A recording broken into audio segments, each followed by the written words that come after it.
Russia's new Intermediate Range Ballistic Missile Oreshnik struck Ukraine with conventional warheads.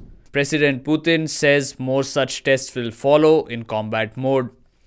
And in doing that, Russia may have just made a tactical shift by repackaging old technology to suit its battle objectives.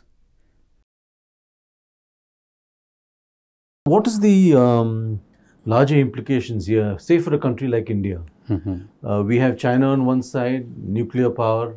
Although they've never threatened us in that sense with any nuclear, unlike the Pakistanis. Okay, so the issue basically is this, and I've been writing a lot on this thing, and a lot of people accept the logic. The logic basically is this: Chinese claim to have 500 nuclear warheads. Yeah. They are increasing the number to 1,000 by, say, end of 2030 or early 2030s, that decade of 30s. But they have got close to about 2,800 delivery systems. Now, these delivery systems are ICBMs, IRBMs, medium range ballistic missiles, and they are also cruise missiles and all kinds of other. So, the issue is that why is China building up such a large number of across the spectrum missile force? What is the usage? As far as the United States is concerned, the Chinese interest is basically limited to a nuclear response capability. He's not going to launch it. As far as the Guam and other areas are concerned, those are up to a certain point of degree is acceptable that they can use it against them, but they may not because So, as far as India is concerned, and I have argued this, is that Chinese have this capability of launching conventional missile strikes against our strategic targets, which creates a very interesting situation for India. Take a scenario where a nuclear command post or a nuclear command chain is degraded through these strikes. Some of our missile sites which we have prepared, whether they are occupied or not occupied, are also destroyed by this thing. So, in what I call a decapitating strike or a preemptive counter force strike, counter force basically against our targets, against our forces, we use a counter force.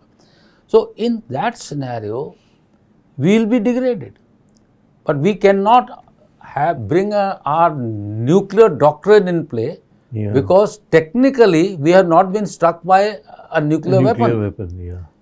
Okay, so this is an interesting scenario.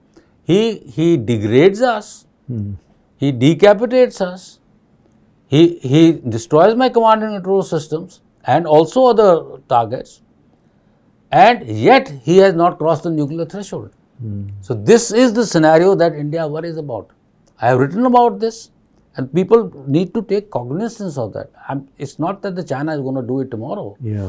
It is the basic capability that China has. And the most interesting aspect is China is basing these missiles, both the conventional long-range missiles and strategic missiles with nuclear warheads at the same basis. It has got 30-odd bases in China. It is deploying them over there. So, you can never know what kind of a system it is launching. So, from us, this becomes an important issue from our perspective, because India's response, even if we have Agni 5s and Agni 6 and things like that, we have numbers and limitation. Okay, and our reach would be that much limited here. So, the question is, the sheer volume of numbers and our capacities would degrade us before we can do anything. So, it is to that extent a serious issue that needs to be taken cognizance of. But tell me, isn't much of China's eastern seaboard, which is really where all the development has happened, isn't that within our striking range? No, it is within our destruction range, absolutely. ICBM, I mean, Agni 5s and Agni 6 tomorrow, or K4s and K6s, which we are now being married to the new set of submarines that we are developing. It is, but they are with nuclear warheads. Our more capability is also with the nuclear warheads. We also have a Agni Prime, which is a maneuverable re-entry vehicle. But these are ballistic missiles which are being launched. And today, Chinese have also tested a long-range cruise missile. Now, he can launch the cruise missile with a warhead. There is yet another element, sir. The other element is that based on the space-based system which the Chinese got and the high degree of precision strike capability, they can actually launch a ballistic missile precisely on the area where we are sitting right now. And that is the degree of capacity and pinpointedness that they have. So, these are issues. As a nuclear country, which has got two nuclear neighbors in our vicinity, with whom we have legacy disputes, and most importantly, who are working in collusion with each other. People are not aware of the fact that the entire Pakistani nuclear command control is based on ability to link on to Baidu system of the Chinese, unlike the GPSs.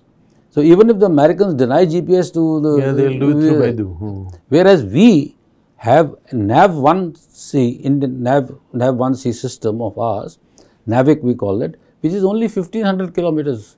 I mean, we have integral capability up to, but only 1500 kilometers. So, if we want to hit the Chinese eastern seaboard, we have to depend on the GPS.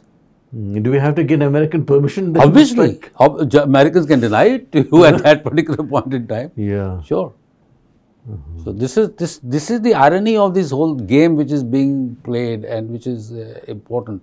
And added to that are these emerging technologies, you know, what the space-based systems, quantum, AI, DEWs, all these systems which are now coming into play. So, the lesson for this in India is that India has to relook at its capabilities, relook at what this implications of this, and most importantly from my perspective, India has to come on top and start developing emerging technologies at a much faster pace and without dithering that we have been trying to do. And we need to put our house in order.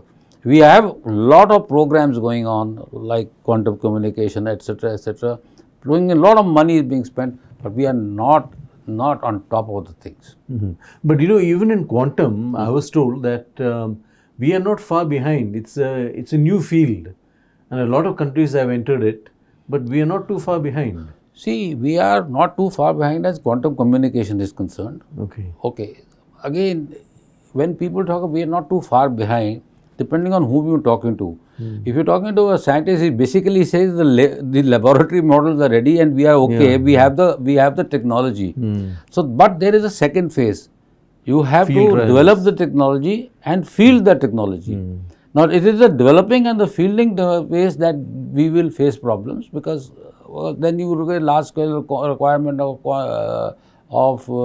items are required, metallurgical capacities are required, and all kinds of chips are required. Chips we do not have. We can buy 10 chips to test a model, but we need millions of chips. How do we going to get it? So, that's where we are taking. No, it's not the question India is not taking part. India is not cognizant of what is happening. But the problem is, I do not feel that there is a system, whole of government approach in developing these systems. It is being left to some kind of isolated technology cubholes where it is all developing.